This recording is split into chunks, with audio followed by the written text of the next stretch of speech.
Film में presents 2025 में आई science fiction based suspense and thriller German movie Brick. Tim एक गेम डेवलपर है और उसके द्वारा एक गेम लॉन्च होने वाली थी, लेकिन उसमें बग्स आने से वो डिस्ट्रॉय हो जाती है। इसलिए टिम काफी टेंशन में आ जाता है क्योंकि वो काफी महीने से इस गेम पर काम कर रहा था। इस फेलियर से उसका इमोशनल ब्रेकडाउन होने लगा। उसे याद आने लगा उसके बच्चे का मिसकैरेज, उसकी वाइफ का पेन वगैरह वगैरह। इसी बीच टिम की वाइफ ओलिविया आती है और वो उसे घर से बाहर ले जाती है कुछ दिखाने के लिए। बाहर जाते समय पता चलता है कि बिल्डिंग का ओनर मिस्टर फ्रीडमैन बिल्डिंग का रेनोवेशन 3 महीने से करा रहा, पर अभी भी काम पूरा नहीं हुआ है। मिस्टर फ्रीडमैन से बात करते समय पता चलता है कि उनके बगल के इलाके हार्बर डिस्ट्रिक्ट में काफी भयानक आग लग गई है। ओलिविया उसे एक वैन बस दिखाती है जो उन्हीं की है, जिसे ओलिविया वर्कशॉप से लेकर आई थी। ओलिविया चाहती थी कि वो दोनों कहीं बाहर घूमने जाएं काम से ब्रेक लेकर, ताकि वो फिर से अपने लाइफ स्टार्ट कर सकें, उनके मिसकैरेज के ट्रॉमा से उबर सकें। लेकिन टीम जाने से मना कर देता है क्योंकि वो गेम को कम्पीट करना चाहता था और कहीं न कहीं वो ओलिविया को इग्नोर भी कर रहा था। अगली सुबह हम देखते हैं कि ओलिविया टिम और उसके घर को हमेशा के लिए छोड़कर जा रही है। उसका अब टिम के साथ रहना मुश्किल हो गया है। मिसकैरेज के बाद से उनका रिलेशन खराब हो गया है और टिम उसे इग्नोर करने लगा है और सिर्फ गेम डेवलप करने में ही लगा रहता है। ओलिविया के जाने की बात जानकर टिम ओलिविया को रोकने की कोशिश करता है, पर वो नहीं मानती। और ओलिविया जैसे ही दरवाज़ा खोलकर जाने लगती है तो वो देखती है कि वहाँ पर एक अजीब सी दीवार आ गई है। ओलिविया को लगा ये टिम की कोई स्ट्रेटजी है उसे रोकने की, पर जब वो घर की सभी खिड़की खोलती है तो वहाँ भी यही दीवार थी, यानी बाहरी दुनिया से उनका कांटेक्ट ही खत्म हो गया था। उनको फिर लगता है कि शायद ये रेनोवेशन का कोई हिस्सा हो। मोबाइल नेटवर्क भी नहीं आ रहा था। ओलिविया ड्रिल मशीन से उसे ड्रिल करने की कोशिश करती है, पर वो दीवार बहुत अजीब थी। उस पर ड्रिल मशीन या किसी भी चीज़ का कोई असर नहीं हो रहा था। पर घर का एक जगह ऐसा था जहाँ ये दीवार नहीं थी। उस दीवार को ड्रिल करने पर वो बगल वाले के रूम में खुलती है और पता चलता है कि वहाँ भी एक कपल एना एंड मार्विन जो घूमने आए थे यहाँ फंसे हैं। वहाँ भी वही दीवार है और बाहर जाने का कोई रास्ता नहीं है। टिम जब नल खोलता है तो उसमें पानी भी नहीं आ रहा था, इसलिए गुस्से में टिम ने अपनी मोबाइल ज़मीन पर पटक दी और उसका एक मेटल का टुकड़ा उस वॉल पर जाकर चिपक जाती है। टिम को समझ आता है कि इस वॉल पर मैग्नेटिक फील्ड है, जहाँ स्क्वायर टाइल्स पर मैग्नेटिक फील्ड ज़्यादा है। ओलिविया कुछ metal like keys, spoon, blade, needles etcetera उसे स्क्वायर पर लगाती है ताकि कोई क्लू पता चले। तभी उस वॉल पर वाइब्रेशन होने लगती है और सारे मेटल रिपल करके सामने खड़े ओलिविया एंड टिम पर किसी गोली की तरह बॉडी को डैमेज कर देते हैं। सारी नुकीली चीज़ टिम के बॉडी में चुभ जाती है, जिसे ओलिविया फर्स्ट एड करके टिम के चोट को साफ करती है। तभी उन्हें अगले रूम से तोड़ फोड़ की आवाज़ आती है। बार बार पूछने पर भी कोई रिप्लाई जब नहीं आता तो वो उस दीवार को और ड्रिल करके उस रूम में जाते हैं जहां उन्हें एना घायल जमीन पर गिरे मिलती है। टिम कमरे में खोजने लगता है, तभी मार्विन उस पर अटैक कर देता है। पर जब टिम बचकर उसे पीटने लगता है तो एना बताती है कि ये मेरा बॉयफ्रेंड है, ये मुझसे बहुत प्यार करता है, ये मुझे हर्ट करने का सोच भी नहीं सकता। इसके हाथ पर जो ब्लड है वो मेरा है, ये मुझे बचा रहा था क्योंकि मैं उस दरवाजे को तोड़कर बाहर जाने की कोशिश कर रही थी। इसके बाद टिम फिर उस दीवार को तोड़ने के लिए सामान ढूंढने लगता है और उसे एक बड़ा हथौड़ा मिलता है जिसे वो आगे यूज में लाने वाला था। टिम उस हथौड़े से उस ब्रिक वॉल को तोड़ने लगता है, पर वो वॉल उससे भी नहीं टूटती। ओलिविया को एक आइडिया आता है कि क्यों न बेसमेंट से बाहर निकला जाए। ओलिविया बताती है कि ये बिल्डिंग 1897 में बनी थी। सेकेंड वर्ल्ड वॉर के चलते एयर रेड से बचने के लिए एक बंकर बनाया गया है बेसमेंट में। उसमें से कुछ बंकर्स अंडरग्राउंड रेल से जुड़ते हैं, तो अगर हम ग्राउंड फ्लोर से होते हुए बेसमेंट तक पहुंच जाए तो हम बच सकते हैं और इसके लिए हमें छत तोड़ना पड़ेगा। एक्चुअली एक कमरे से दूसरे कमरे या एक छत से दूसरे छत की दीवार पर वो ब्रिक वॉल नहीं थी, वो दीवार सिर्फ बाहरी तरफ से थी। सबको आइडिया अच्छा लगता है। टिम अब अपने छत की फ्लोर को तोड़ देता है और नीचे वाले फ्लोर पे रहते थे मिस्टर ओसवाल्ड अपनी पोती लिया के साथ। जब वो लोग अपने फ्लोर से कूदकर मिस्टर ओसवाल्ड के फ्लोर पे जाते हैं तो मिस्टर ओसवाल्ड उन पर गोली तान देते हैं। एक्चुअली उन्हें लगता है कि ये सब इस इमरजेंसी में खाने पीने को छीनने आए हैं। तब ओलिविया उन्हें अपना प्लान बताती है और लिया भी नाना जी को कन्विंस करती है। फिर वो मान जाते हैं, पर सेफ्टी के लिए मिस्टर ओसवाल्ड गन साथ लिए रहते हैं, जो कि उन्हीं के लिए आगे चलकर घातक साबित हुई। नाउ मार्विन अब मिस्टर ओसवाल्ड की फ्लोर तोड़ने लगता है। तभी टिम को स्मोक अलार्म मिलता है जिसमें सीसीटीवी कैमरा इंस्टॉल था। मिस्टर ओसवाल्ड बताते हैं कि इसे मिस्टर फ्रीडमैन ने लगवाया था और ये तो स्मोक डिटेक्टर है, कैमरा का मुझे कोई आइडिया नहीं है। टिम घर के बाकी स्मोक डिटेक्टर को तोड़कर देखता है और सभी में कैमरा लगा था। मार्विन कहता है कि ये सब मकान मालिक कर रहा है, ये किसी रियल गेम की तरह है और वो सब हमारी बेबसी का मजा ले रहे होंगे कहीं बैठकर। फिर वो सब डिसाइड करते हैं कि मिस्टर फ्रीडमैन से डायरेक्ट पूछते हैं इस कैमरे और इन सभी दीवार के बारे में। मिस्टर फ्रीडमैन मिस्टर ऑसवोल्ड के बगल वाले रूम में रहते थे। उसको तोड़कर जब वो वहां जाते हैं तो वहां मिस्टर फ्रीडमैन मरे मिले और उनके दोनों हाथ कटे थे, पर कटे हाथ का कोई अता पता ही नहीं था। मिस्टर फ्रीडमैन की बॉडी उसी ब्रिक वॉल के पास थी। टिम को फ्रीडमैन की मोबाइल मिलती है जिसमें उसी वॉल की पिक्चर्स थी जिसमें लाइट की कुछ डिफरेंट पैटर्न थी। अब वो फिर से लग जाते हैं अगली फ्लोर तोड़ने में। अब वो निचले वाले फ्लोर पे जाते हैं। वैसे तो वो फ्लोर एंटन का था, पर वहाँ उन्हें यूरी के बारे में पता चलता है। एंटन एप्सिलॉन नैनो डिफेंस में एक प्रोग्रामर था और यूरी उसका फ्रेंड था जो कुछ दिन के लिए उसके पास आया था। यूरी एक पुलिस ऑफिशियल था जो उस समय अभी काम पे नहीं था। टिम उसे अपने प्लान के बारे में बताता है तो यूरी बताता है कि शहर में जहर फैल रहा है और ये वॉल हमें उसी जहर या किसी हमले से बचाने के लिए है।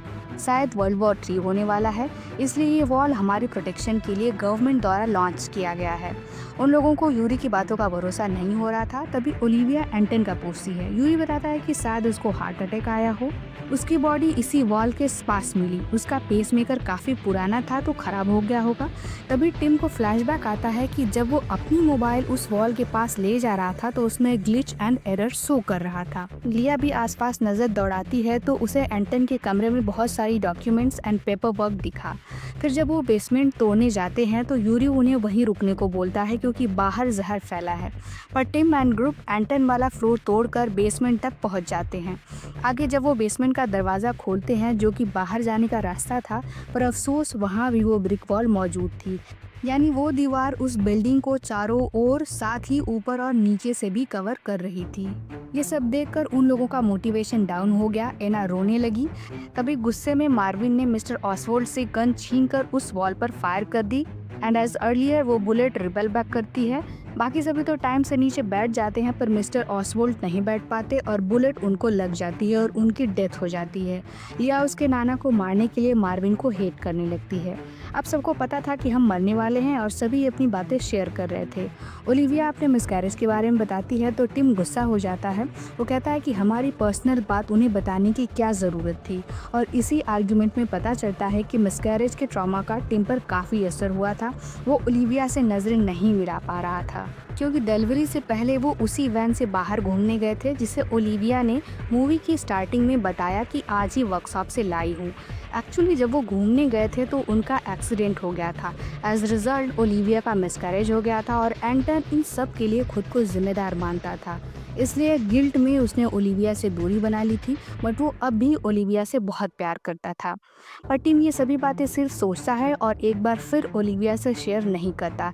एंड ओलिविया को लगता है कि जब मुझे तुम्हारी ज़रूरत थी तो तुम उस समय नहीं थे, मैं अकेली पड़ गई, तुम्हें सिर्फ अपना गेम ही दिख रहा था। आर्ग्यूमेंट के बाद अब एक बार फिर वो लग जाते हैं बाहर निकलने का रास्ता निकालने में। लिया कहती है कि एंटन ने जो नोट्स बनाए थे शायद उससे कोई हेल्प मिल जाए। इस पर यूरी कहता है कि उसने देख लिया है, वहाँ कुछ नहीं है। पर ओलिविया एंड लिया फिर भी उसे चेक करने जाती हैं। लिया देखती है कि एक पेज पर सेम पैटर्न बना है जैसा वॉल का है। इधर टिम एंड मार्विन भी क्लू ढूंढने में लगे थे। टिम एंड मार्विन फ्रीडमैन के फ्लोर पर थे। टिम को फ्रीडमैन का एक कमरा कुछ छोटा लगा। बारीकी से ध्यान देने पर उन्हें एक और वॉल मिली और मार्विन को वहीं ड्रॉल में उसकी रिमोट मिली। रिमोट से वॉल खोलने पर उन्हें एक छोटा सा रूम मिला। यहाँ लिया एंड ओलिविया को एंटन का बिजनेस कार्ड मिला जिस पर एप्सिलॉन नैनो डिफेंस लिखा था। यूरी भी लिया एंड ओलिविया के साथ था क्योंकि यूरी नहीं चाहता था कि उन्हें ये वॉल ब्रेक करने का कोई क्लू मिले। ओलिविया जब यूरी से एप्सिलॉन नैनो डिफेंस का पूछती है तो यूरी बताता है कि वो एक प्रोग्रामर था, इसके अलावा मुझे कुछ पता नहीं। लिया को एंटन की मोबाइल और लैपटॉप टूटी मिली तो यूरी ने बताया कि वो इस दीवार को खोलने में लगा था पर कोई रास्ता नहीं मिल रहा था, इससे गुस्से में उसने ये मोबाइल और लैपटॉप तोड़ दिया। लिया को एक नोट मिला जहाँ कोड वर्ड लिखा था। तभी एना ओलिविया को उस हिडन रूम के बारे में बताती है और उसे फ्रीडमैन के फ्लोर पे ले जाती है। अब लिया यहाँ अकेली थी यूरी के साथ। तभी लिया एंटन के गले का स्कार्फ हटाती है तो वहाँ उसे गला दबाने का निशान मिलता है। ये देखते ही लिया समझ जाती है कि एंटन को हार्ट अटैक नहीं आया बल्कि उसे गला दबाकर मारा गया है।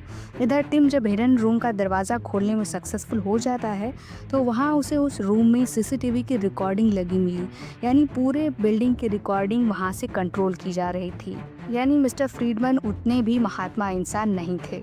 टिम जब सारे रिकॉर्ड चेक करने लगता है तो उसे उस दिन की वो रिकॉर्डिंग दिखती है जिस दिन वो लड़ रहे थे और दीवार अचानक से आ गई थी। इधर जैसे ही लिया को कोड का पता चलता है, यूरी लिया को जान से मार देता है। टिम को एंटन का भी वीडियो मिलता है जब वो बेहोश हुआ था। तभी ओलिविया को याद आता है कि यूरी ने बताया था कि वो अपने बेडरूम में बेहोश था, पर एंटन तो दरवाजे के पास है। आगे देखने पर पता चलता है कि एंटन को हार्ट अटैक नहीं आया था, बल्कि उसे यूरी ने मार डाला था उसका गला दबाकर। वीडियो देखकर मार्विन एंड टिम लिया के फ्लोर पर जाते हैं चेक करने, पर टिम लिया को मरा पाता है। यूरी बोलता है कि मैंने इसे वार्न किया था पर ये नहीं मानी, ये दीवार हमारी सेफ्टी के लिए है, और इतने में यूरी मार्विन पर अटैक कर देता है। तभी टिम आकर मार्विन को बचाता है और यूरी को बांध देता है। मार्विन तो यूरी को उस गन से शूट करने वाला था, पर ओलिविया नहीं मारने देती क्योंकि वॉल का सीक्रेट यूरी ही बता सकता था। आगे ओलिविया बताती है कि एंटन एप्सिलॉन डिफेंस के लिए काम करता था, तो टिम बताता है कि ये तो हार्बर डिस्ट्रिक्ट में है। फिर वो यूरी से पूछते हैं कि क्या जो आग लगी थी हार्बर डिस्ट्रिक्ट में वो एप्सिलॉन में लगी थी। यूरी कहता है कि हाँ। फिर टिम पूछता है कि क्या ये दीवार उन्होंने बनाई है। यूरी बताता है कि मुझे बस ये पता है कि ये वॉल हमें किसी भी अटैक से सेफ रखेगी, केमिकल, न्यूक्लियर या बायोलॉजिकल, क्योंकि ये एक डिफेंस सिस्टम है। ओलिविया पूछती है कि अगर ये डिफेंस है तो एंटन यहाँ से निकलना क्यों चाहता था। यूरी बताता है कि उसको लगता था कि ये वॉल एप्सिलॉन में आग लगने से सिस्टम माल फंक्शन होने की वजह से गलती से एक्टिवेट हो गई है, पर एक्चुअली ये वॉल सेफ्टी के लिए लॉन्च हुई है क्योंकि बाहर इमरजेंसी है। इधर एना रिकॉर्डिंग रूम में देखती है कि एंटन कुछ प्रोग्रामिंग कर रहा था, वो भी कई घंटों से। टिम एंटन के टूटे फ़ोन से डेटा रिट्रैक्ट करता है, जहां उसे पता चलता है कि ये एक ऑप्टिकल कोड है, जस्ट लाइक QR कोड, जिसे मोबाइल की किसी ऐप से स्कैन करते हैं और डोर ओपन हो जाती है। टिम एंटन के मोबाइल से सारा डेटा ले लेता है। आगे सर्च करने पर पता चलता है कि लाइट एक इलेक्ट्रोमैग्नेटिक वेव है, जिसे जलाने पर वो डोर ओपन हो जाएगा। अब उन्हें डोर ओपन करने का तरीका पता चल गया था, तो वो डोर ओपन करने जाते हैं। मोबाइल से स्कैन करने पर 4 स्क्वायर ब्रिक आते हैं और फ्लैश लाइट एक पैटर्न में क्लिक करती है और टाइल्स का अलग ही मैट्रिक्स टाइप पैटर्न ओपन हो जाता है। एना उस पैटर्न पर हाथ रखती है तो उसका हाथ अंदर चला जाता है। इधर यूरी बार बार बोले जा रहा था कि सब मरोगे, सब मरोगे, पर एना जब अपना हाथ उस दीवार से निकालने लगी तो हाथ बाहर ही नहीं आ रहे थे। इसलिए मार्विन एंड टिम एना को अपनी तरफ खींचने लगे, पर एना उस दीवार में समाती चली जा रही थी। एंड एट लास्ट जोर से खींचने पर एना का धड़ पैर से अलग हो गया। धड़ तो बाहर रह गया पर पैर गायब, जस्ट लाइक फ्रीडमैन्स हैंड। और इस तरह एना भी मर गई। एना को मरा देख सदमे में मार्विन ने खुद पर गोली चला ली। अब बचे टिम, ओलिविया एंड यूरी। एक बार फिर Tim and Olivia Anna and Marvin के मरने के बाद इमोशनल हो जाते हैं, जहां टिम अपने गिल्ड के बारे में फाइनली बताता है। सब बातें सुनकर ओलिविया उसे गले लगा लेती है और इस रीयूनियन ने उनके अंदर फिर से एक साथ जीने की होप दी। और अब टिम एंड ओलिविया फिर से ट्राई करते हैं डोर को ओपन करने का। जब वो स्कैन करते हैं तो उन्हें फ्लैश लाइट का एक अलग पैटर्न समझ आता है। फिर उन्हें याद आता है कि रिकॉर्डिंग वाले वीडियो में भी कुछ ऐसे ही लाइट का पैटर्न था, ऐसे ही लाइट ऑन ऑफ हो रही थी। और फिर इन दोनों पैटर्न को मैच करने पर उन्हें एग्जैक्ट कोड का पता चल गया और उस कोड को अप्लाई करते ही दरवाज़ा ओपन होने लगा। तभी यूरी टिम पर अटैक कर देता है एंड लास्ट ओलिविया उसे हथौड़े से मार देती है, जिससे यूरी की डेथ हो जाती है एंड टिम बच जाता है। फिर दोनों दरवाजे से जब बाहर आते हैं तो उन्हें पूरा शहर उसी ब्रिक से बना मिला। पूरी सड़क खाली थी, उन्हें उनकी वैन वहीं खड़ी मिली। दोनों उसमें बैठते हैं, रेडियो स्टार्ट करते हैं जिसमें न्यूज़ चल रहा था कि एप्सिलॉन डिफेंस में आग लगने से secret defence system automatically active हो गया। गवर्नमेंट इसे इनएक्टिव करने का प्रयास कर रही। ऊपर एयरप्लेन उड़ रही थी और मूवी यहीं समाप्त, यानी कोई कंटामिनेशन नहीं हुआ था। ये बस एक एक्सीडेंट था जिसके वजह से मैल फंक्शन हुआ और डिफेंस वॉल एक्टिव हो गई। यूरी इन सब चीज़ों में इतना घुस गया था कि उसे रियलिटी का कोई अंदाज़ा ही नहीं था। उसे लगा कोई इमरजेंसी हो गई है, इसलिए वो बाहर नहीं आना चाह रहा था और ना ही किसी को आने दे रहा था। बात करें मूवी की, तो मूवी की शुरुआत काफ़ी अच्छी थी, यानी मूवी में सस्पेंस तो बरकरार रहा पर एंडिंग उतनी सेटिस्फाइंग नहीं रही। सस्पेंस मूवी की एंडिंग ही पूरे मूवी को जस्टिफाई करती है और अगर एंडिंग में दम नहीं होगा तो देखने के बाद भी मूवी फीकी लगने लगती है और इस मूवी के साथ भी यही हुआ। बात करते हैं कुछ इंपॉर्टेंट पॉइंट्स की। मूवी की स्टार्टिंग ग्लास के अंदर कैद मक्खी से होती है एंड एंड में मक्खी आसमान में उड़ के चली गई। मक्खी यहाँ सिंबलिकली यूज हुई है बस। मक्खी के जरिए राइटर ये बताना चाह रहा था कि टिम एंड ग्रुप भी ऐसे ही चारों तरफ से कैद है, वहाँ से निकलने का कोई रास्ता नहीं है। बल्कि टिम ने मक्खी को आज़ाद करना चाहा पर वो नहीं गई, और यहाँ वो यूरी को रिप्रेजेंट करते हैं। जब टिम एंड ओलिविया उस कैद से आज़ाद हुए तो मक्खी को भी आज़ाद दिखाया गया, यानी अब कोई कैद नहीं। ये ऑब्वियस है कि टिम गवर्नमेंट की हेल्प करेगा ही और वॉल ओपन हो जाएगी। दूसरी बात यह है कि फ्रीडमैन के हाथ कटे थे क्योंकि उसने उस दरवाजे से बाहर निकलने का ट्राई किया पर नहीं जा पाया, जैसा कि बाद में हमने देखा एना के केस में। और ये इसलिए हुआ क्योंकि गलत पासवर्ड टाइप हो गया था।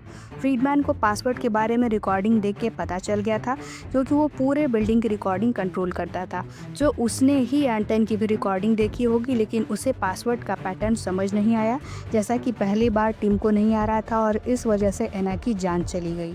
लेकिन एक बात समझ नहीं आई कि गलत पासवर्ड टाइप करने पर दीवार की टाइल्स का पैटर्न मैट्रिक्स की तरह क्यों हो गया, और कटे हाथ गए तो गए कहाँ। आई मीन टाइल्स को या तो नहीं खुलना चाहिए, या जैसे दरवाज़ा खुलता है वैसे खुले, या tiles side by side arrange हो गए होते। पर यहाँ तो साइंस में मैजिक घुसा दिया गया, लाइक खुलजा सिमसिम या कोई जादुई तिलिस्म की तरह, जहाँ हाथ मैट्रिक्स में घुस गए और गायब भी हो गए। आपका इस मूवी के रिगार्डिंग क्या ख्याल है, ज़रूर बताइएगा। वीडियो अच्छी लगी हो तो चैनल को सब्सक्राइब करके सपोर्ट करिएगा।